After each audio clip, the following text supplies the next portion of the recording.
não são princípios relacionados somente com a nossa filosofia.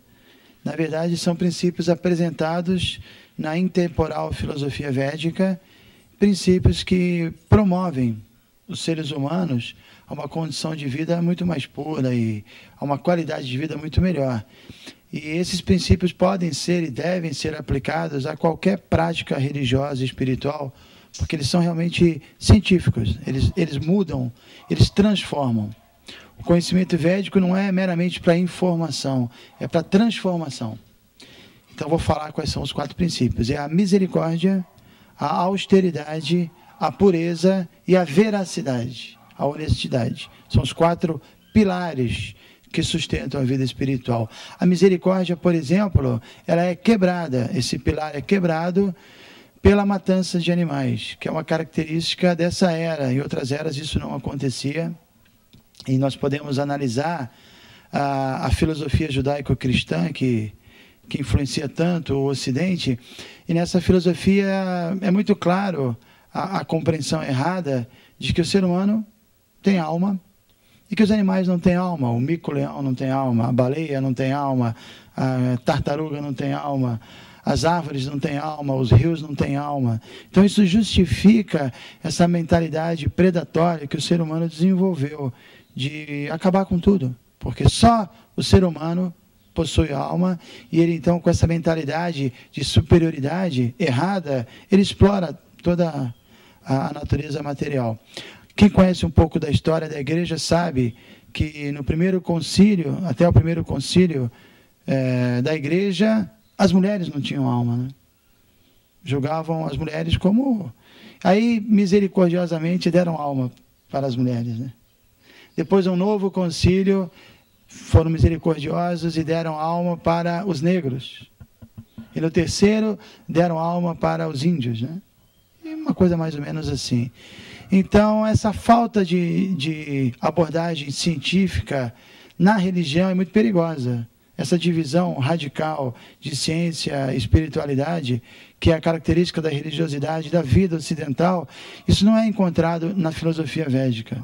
Então, essas duas coisas, elas estão sempre juntas, uma análise profunda e científica da vida, de tudo, e, ao mesmo tempo, o aspecto espiritual, que, na verdade, deveria ser até a meta da própria ciência. Existem 2 extremos. Um extremo é a pessoa se dedicar excessivamente ao lado filosófico, ao lado do conhecimento, e ficar uma pessoa seca e até identificada com a sua erudição, e uma pessoa muito de coração até duro. E o outro extremo é a pessoa desenvolver a religiosidade de forma sentimental, de forma fanática, sem conhecimento. Por exemplo, quando você encontra um religioso com essas características, ele incomoda. Você pergunta as coisas, ele não sabe, mas ele quer que você se renda, que você visite a igreja, e você faz perguntas filosóficas e ele não sabe responder. Quer dizer, isso é sentimental, isso é fanático. Conhecimento, ou melhor, devoção sem conhecimento é fanatismo. E conhecimento sem devoção também não resolve. Porque o propósito, o conhecimento seria como a ponte e não a meta. E quem coloca o conhecimento como meta se torna uma pessoa também limitada e bitolada. Então, as duas coisas têm que andar junto. Voltando à questão da misericórdia, é muito fácil você ver isso, a matança de um animal. Quem já assistiu à matança de uma vaca, ou seja lá qual bicho, é muito chocante, né? É uma coisa muito... Então, compartilhar com isso significa perder essa qualidade importante, que é a misericórdia. E quando a gente fala de misericórdia, você também tem os seus corolários, né? Tem a paciência, tem a tolerância.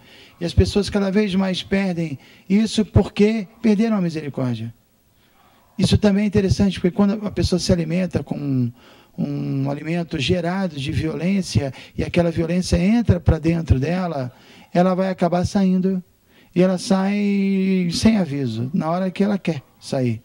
E sai numa relação com o esposo, com a esposa, com o filho, com o patrão, com o empregado, com o amigo. Quer dizer, a pessoa não tolera mais nada porque ela está com violência dentro dela. Então, ela é uma pessoa impaciente, com os nervos, a flor da pele, uma pessoa, sabe, sem nenhuma... Aquela pessoa muito... Então, esse pilar é um pilar muito importante. o pilar da misericórdia. E acreditamos que é muito importante as pessoas compreenderem a alimentação como algo que pode ter uma influência muito grande na vida, na consciência das pessoas. Nós sabemos disso quando a mamãe cozinha com maior carinho, ou a esposa, ou sei lá, um bem-querente, a comida fica impregnada, né, dessa coisa boa, e você come e se sente. Da mesma forma, se você come uma comida feita de má vontade, uma pessoa, sei lá, queimada com a vida, com os seus problemas, e é um alimento gerado da violência, aquilo também vai lhe trazer um mal-estar, um problema muito sério. Então, esse é um princípio que nós seguimos. Nós não consumimos produtos animais. Como eu costumo dizer, nós não comemos nada que foge da nossa mão quando você vai colher, né? Quer dizer, se corre é porque tem que mais que correr. O outro princípio é o princípio da austeridade, que é um outro pilar importante na vida espiritual. Austeridade significa você entender como você deve agir, qual é a meta da sua vida, onde você quer chegar, e você simplesmente age de acordo com o foco que você tem. Então, a pessoa que é adicta à intoxicação, que bebe, que se intoxica, essa pessoa ela acaba se tornando um servo na mente dela. E ela perde a austeridade, ela acaba sendo arrastada pela mente, ela não consegue cumprir um plano, um projeto de vida. E por isso que a disciplina é muito importante. E se você quer ser disciplinado, você tem que acabar com aquilo que causa, que impede você a ser disciplinado. E uma das coisas que impede a pessoa a ter uma disciplina, a ter uma vida austera, certamente é a intoxicação. Então, um devoto de Cristo, ele se abstém completamente de qualquer tipo de droga, e até coisas simples como, sei lá, chá preto, que tem cafeína, por exemplo, ou café mesmo. Então, esse é um princípio importante. O terceiro princípio é a pureza de pensamento, a limpeza interior. E essa pureza é quebrada pela promiscuidade sexual, pelo que nós chamamos de sexo ilícito. Então, no Bhagavad Gita, Krishna explica que ele não é nem um pouco contrário ao sexo, segundo os princípios religiosos, né? Isso é natural, toda Escritura deixa muito claro, essa atração entre um homem e uma mulher é natural. E dessa atração é natural que uma família seja constituída, filhos surjam, e toda uma estrutura tem que ser criada em torno disso. Então, ter um sexo meramente buscando o prazer e ver o objeto meramente como um instrumento, um instrumento de prazer, isso perde a pureza. E a pureza de pensamento, um homem, por exemplo, é capaz de falar qualquer coisa, contar qualquer história para a mulher, para conquistá-la e extrair prazer dela. Inclusive, o filósofo Kant, aquele filósofo alemão, que fala muito sobre ética, ele explica um ponto interessante, que se você vê, por exemplo, se um homem vê a mulher meramente como um objeto de prazer, um instrumento de prazer, e não como objeto em si, ela como a pessoa, um objeto em si, e sim como aquilo que vai me dar prazer, a relação que ele terá com ela vai ser de nenhuma ética, vai fazer qualquer coisa para obter, satisfazer seus desejos.